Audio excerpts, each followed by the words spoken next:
Hey everybody, welcome back to Shock and Schlock. I'm your host Herschel Gillis, and today I am joined by one of my favorite filmmakers, Brian Paulin. Brian, thank you for being here. No problem. Thank you for asking.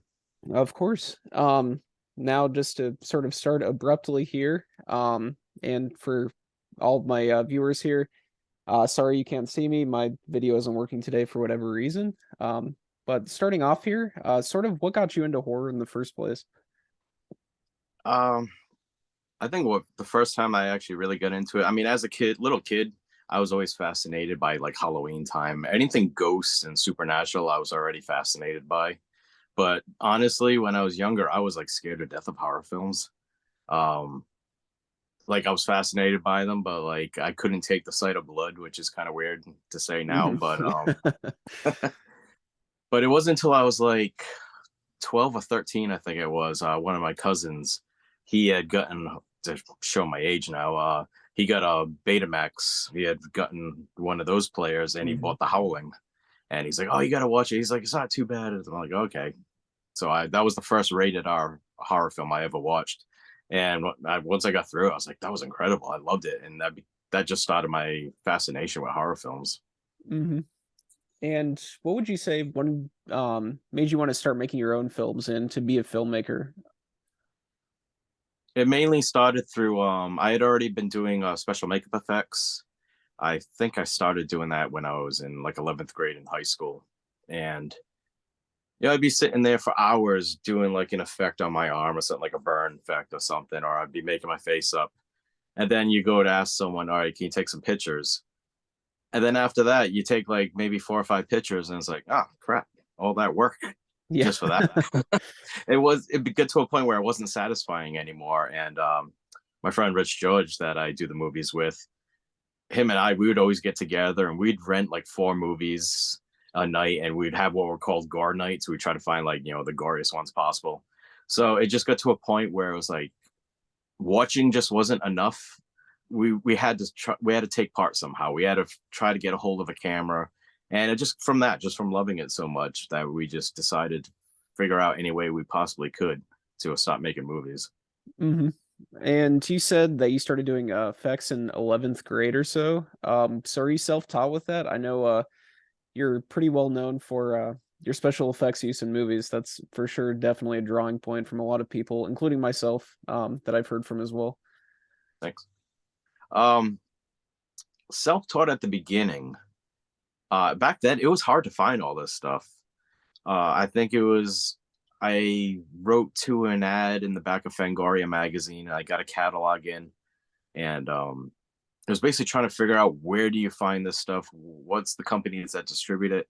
Got a hold of a catalog, and then try to figure out. Like I had Tom Savini's Grand Illusions book, and I would see the stuff he was talking about. Okay, he mentioned prosthetic grade cream. All right, foam latex. Okay, I need that stuff, and I just placed a big order. I saved up and ordered everything I thought I needed, and then just tried to figure it out. Reading Savini's book, and at the time it was difficult because it was only from books, so it was just a lot of just trial and error and lots of error. But once I got a hold of videos, that made it a lot easier. There was some pretty good videos that were out at the time, VHS. So Mhm. self-taught until I could finally get a hold of some videos and everything, and then that really helped. Yeah, definitely. What would you say have been like the biggest challenges in your filmmaking career? It's you made, count not countless, but quite a few movies at this point. What's been like the hardest thing that you've found during production on any of them?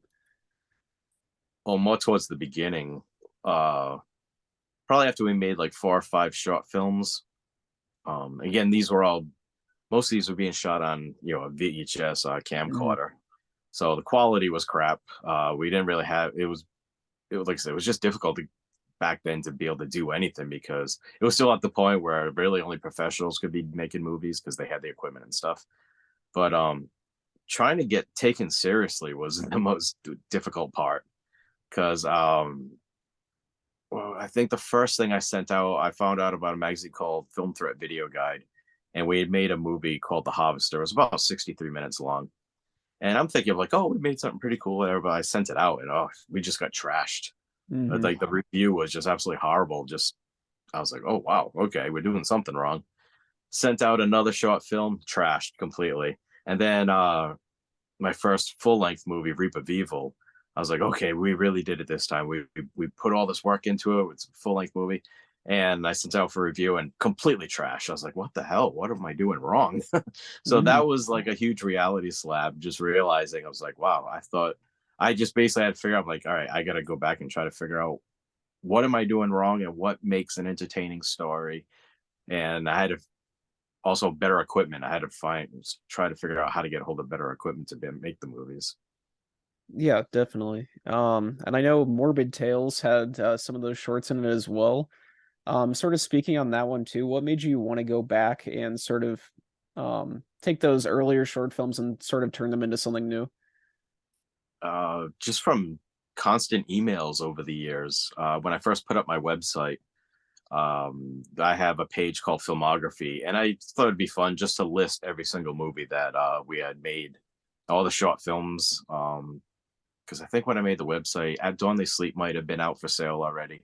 I can't remember exactly when I made it, but so some people had already know who we were. So I want to show like the stuff that no one has seen and where we started.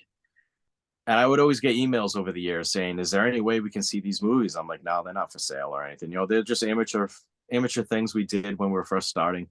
But I just kept getting more and more requests, and finally got to the point where, like, all right, I didn't want to do it because I figured these movies are crap. They're just like, really bad quality. I was like, I don't feel right charging money for these things. And everyone kept telling me, my friends were telling me, let's try to figure out something. Morbid Tales, when I came up with the concept of that, I was like, all right, you know what? I'm comfortable with this. This is a way I'm comfortable with selling these short films. So it ended up being fun.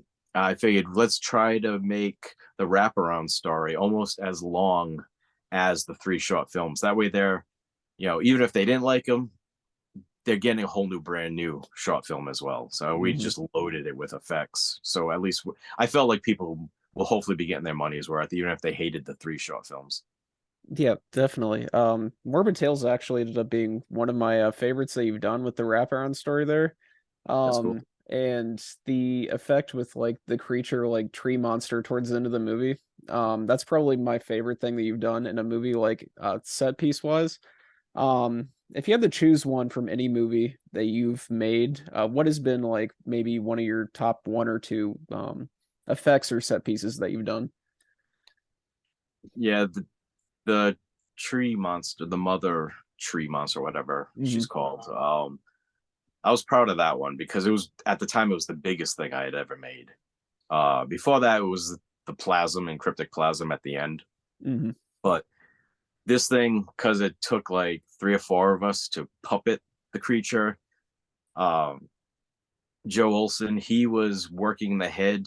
He was actually up on a ladder because this thing was about 8 feet tall, I believe. Oh well. Hmm. And it was fun just to get around the damn thing because all those branches went out. It was about 15 feet across, I think, at this widest point. So for him to be able to like get back, he had to come down a ladder, walk all the way around this thing, and it was fun to shoot with. I enjoyed that because it felt like we created something like really big and impressive. Yeah, Uh, for sure. Definitely the new movie we're working on right now. This one's got a few set pieces that I'm very proud of. It's one of the biggest creatures I've ever made. I made this one in this movie. There's one that's 11 and a half feet tall. Um, and I put up some pictures of we actually creating the demon Baphomet. Rich George is going to be wearing the suit, and this one is it's actually I think it's the first time I've done a full complete creature suit on somebody. There's always like sometimes the back is open a little bit because you only make what people are actually going to see on camera. But Hmm. this one's a full creature suit, and he's going to be on stilts, so he's going to be about 8 feet tall in these things, and he's got the stilt legs, like kind of like werewolf legs, where they kind of bend backwards, and he's got hoofs, and it's we filmed the top half of the creature suit so far in one scene, and I took a bunch of pictures. I posted some of those pictures, but we're going to be doing footage of him full body and he tried on the stilts a couple of weeks ago. with our it's already got the skin and the fur and the hair on them, and it looked pretty impressive. So I think the Baphomet is going to be my favorite creature I've ever created. That's awesome. It really seems like as your films have gone on too, they've become more and more ambitious. Even like Septic from last year, um, definitely felt like a step up. I mean, I enjoy all of your films, but Septic felt much more like mean-spirited as well. What sort of has like brought about this sort of not really change in genre, but sort of change in like style a little bit, I would say. Well, Septic was originally just going to be a short film. I had a couple of people that had been asking me that I had worked with at the time. The lead, Steve Savage, and we had worked together, and he said he wanted to be a part of one of my projects. And this was like 6 years ago, so it took so damn long to get that movie made and out. But yeah, it started off as just it was going to be a 15-minute short that was going to get put on Black Lava's Dead Girl on Film DVD release. But that got held up for years because I think they were having some problems at the time. They had to like restructure the company or something. So we started making it, and it was around the 15-minute mark. And then we realized that DVD wasn't going to happen. And as we were filming, um, I didn't write a full script. I never write full scripts anymore because I'm not looking for financiers. If we are, then I'll do that. But I usually will write an outline, and I know what we're going for, and I'll write out all the dialogue that we know we need right off the bat. But then we let the movies evolve as we film, and that's how Septic came about as a full length movie. Is the more we did, the story started just becoming bigger and more interesting, and it got to a point where, like, you know what, this is I think this is too good for a short film. Let's actually make this into a feature length. And that it just happened that way. It just happened by accident, really. Hmm. And And oh, sorry, go oh ahead. no, no, go ahead. You talk about the mean spirited part. Once we got the idea for it, I realized I'm like, okay, this is just about, you know, snuff films, red rooms, and all that. So obviously there was not going to be any supernatural element, which is normally in my movies. But I'm like, okay, if we're going to do this, we have to keep it reality based. And I'll admit it wasn't a very good time in my life at that point when we first started, when we were really going for a full length there. So I'm maybe some of my anger at the time got bled into the movie. Um, and once I realized it was actually very restrictive making that movie, because normally, like right now, we're working on this movie Abysmal Purgatory, and we just keep, oh, let's do this, and we're making all these crazy creature effects. And Septic, I would come up with these gore effects or these sequences. I'm like, sometimes an idea would pop in my head. I'm like, oh no, wait, we can't do that because that's not realistic. Everything aside from, you know, the huge geysers of blood and stuff, I had to keep everything else reality based. And by being reality based, I wasn't interested in just like making like a slasher type movie. I'm like, this is just going to be, I wanted it to be shocking. I'm like, I wanted to be realistic in a way where, like, you know, let's just show just how vile this world really is. And also at the time, I discovered some really not so great subreddits on Reddit, Hmm. and I just started seeing the worst of the worst I've ever seen. And it was just like, but I used that. I'm like, all right, well, now that I've seen what that looks like, let's put it in the movie. Yeah. So yeah, I'll admit, the behind the scenes of Sective got pretty dark. But we just carried that over, and that's maybe also why the movie is as dark as it is, because it's about just terrible, terrible people, really. Yeah. And are you ever in the future planning to make something that's like that dark and more grounded, or are you sort of moving back towards the more supernatural? I know I enjoy both. I'm just curious about which one is sort of like the plan moving forward. I know Abysmal Purgatory is definitely more paranormal based or Yep. creature based there, but is there ever like a plan for like something more along the lines of Septic as well, or are you sort of that was a one off?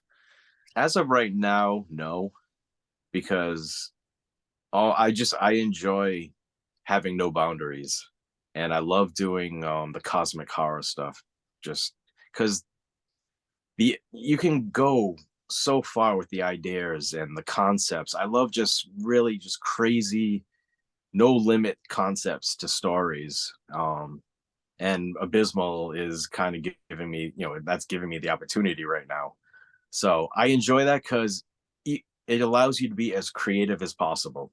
Whereas I said, Septic was very, very restrictive, but we had a blast making that movie. It was a lot of fun, and it's fun to get the reactions that I've been getting from that movie. But at some point, probably, I don't know if it'll be a full length thing.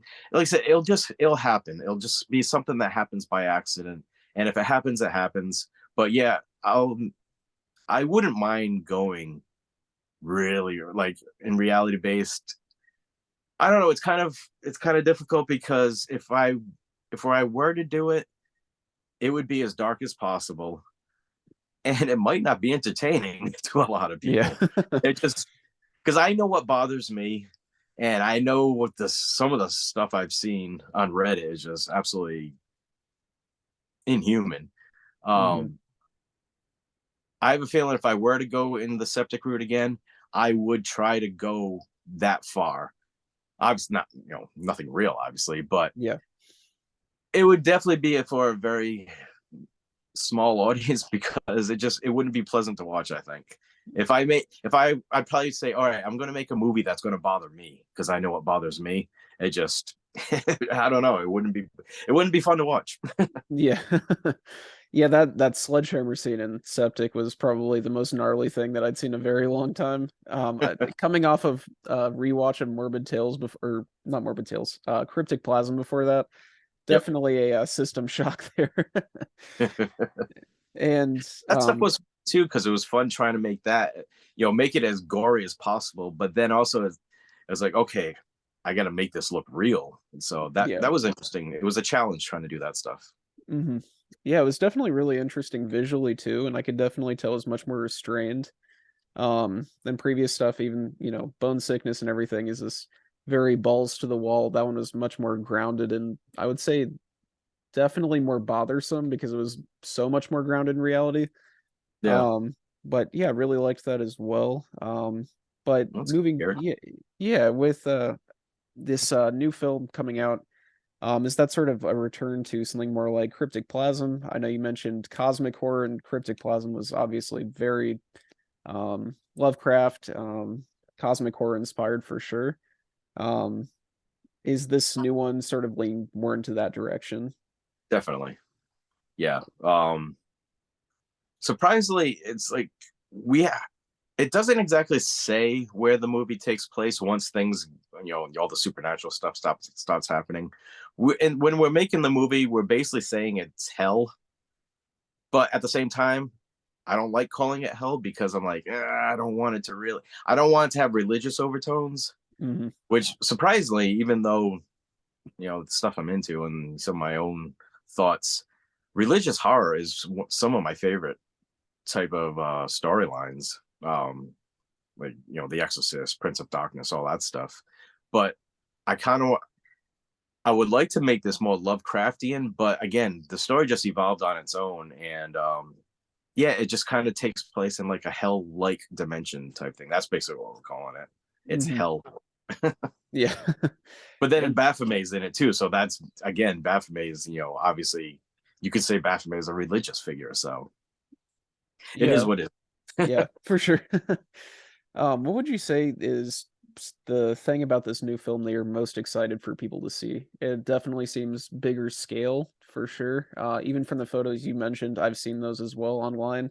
Yeah, I've heard a lot of people talking about it. It definitely seems like a really like expansion, a big expansion of like previous ideas, I would say. Definitely. Uh. Oh crap! I just went blank for a second. No, you're fine. What was the question again? What are you excited most for Oh, people to okay, see in yeah, this yeah. new film? Sorry, the set pieces I would say that we've done. Um, every because we had once the characters are in that other dimension. Well, except one takes place in the woods during the day, so that one's a little more normal. But when my character, where he ends up, everything had to be like not created because some of it takes place outside, but we've made a lot of sets for this movie. And yeah, it's just the visuals that we've created, I'm very proud of. Basically, every single shot, it's also the dimension that my character ends up in is like a night, it's always nighttime. So we constantly have to have all the lighting is out there. I've done a lot with backlit, the blue backlit lights.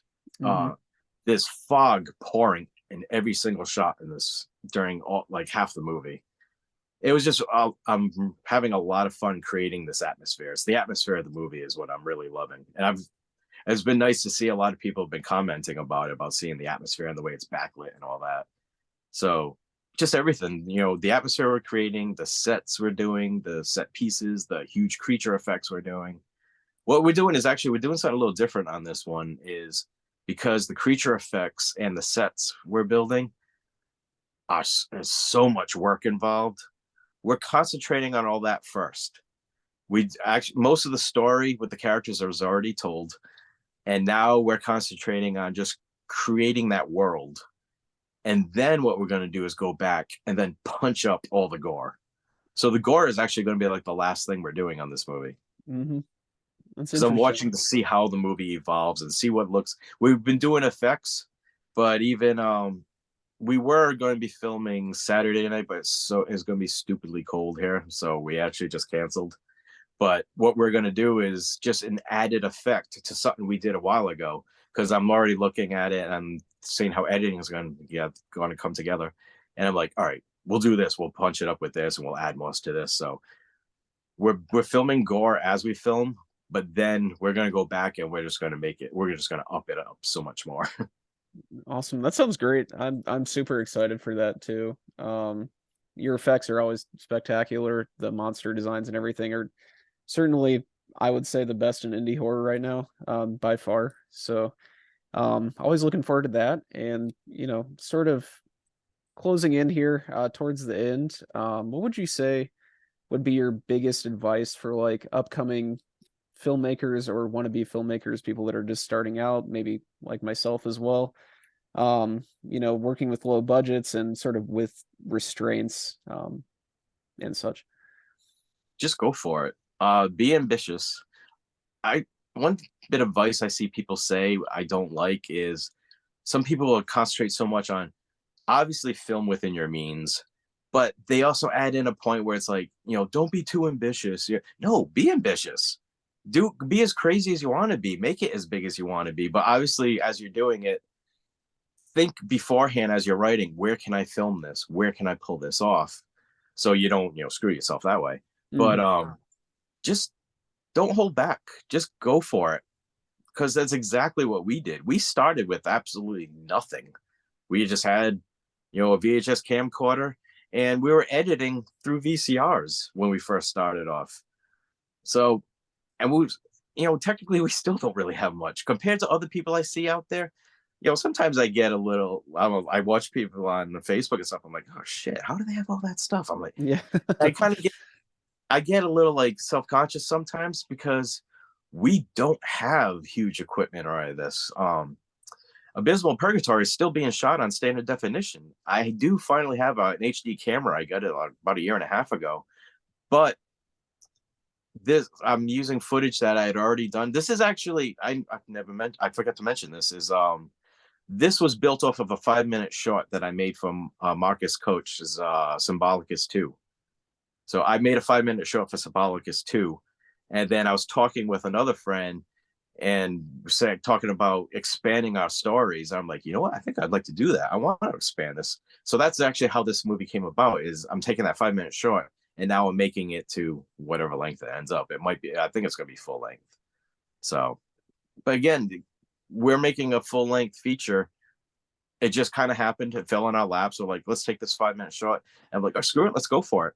And I didn't have a script. I didn't write a don't a lot of people seem to get hung up on I have to have a full script. I have to have the 90-minute thing. If you're making it yourself, you don't have to impress a studio. You don't have to impress a producer who needs to have the professional script all done up. Just do what you need to get yourself going and everything. And just don't oh, well the main bit of advice I could say is if you start making a short and you have other people involved and you've already got other people on film and they put their time in there, don't give up. No matter how, if it turns into a total piece of crap, so what? Finish it. Hmm. Always finish, even if it's going to be a 10-minute short, make sure you finish that, because when you have a finished project that you can actually play on your TV or whatever and show other people, it's so gratifying. It just feels like a great it's a feeling of success. It's like you accomplished something, and that's going to drive you to want to do more. Definitely. And sort of closing off here, Brian, thank you again for this. Where can we find your stuff? I know where to find it, but where can we buy your films, support you, follow you online? Morbidvisionfilms.com. Right now, the website's totally out of date, but the store is there, and there's 3 DVDs for sale there. And we also sell on eBay. We do most of our stuff on eBay under Morbid Vision Films. And actually, we're also on Facebook Marketplace, and we do have some of the DVD-Rs of our older movies, or the couple that have been sold out. So that's where you can find our stuff. Alrighty, awesome. I'm definitely going to leave some links down below in this video when it gets posted. And Brian, is closing out here. Thank you again for sitting down here. It's been a great conversation, and definitely looking forward to the new film coming out as well. All right. So, yeah, thanks for that. Thank you. Thanks for asking. Thanks, of course. Bye.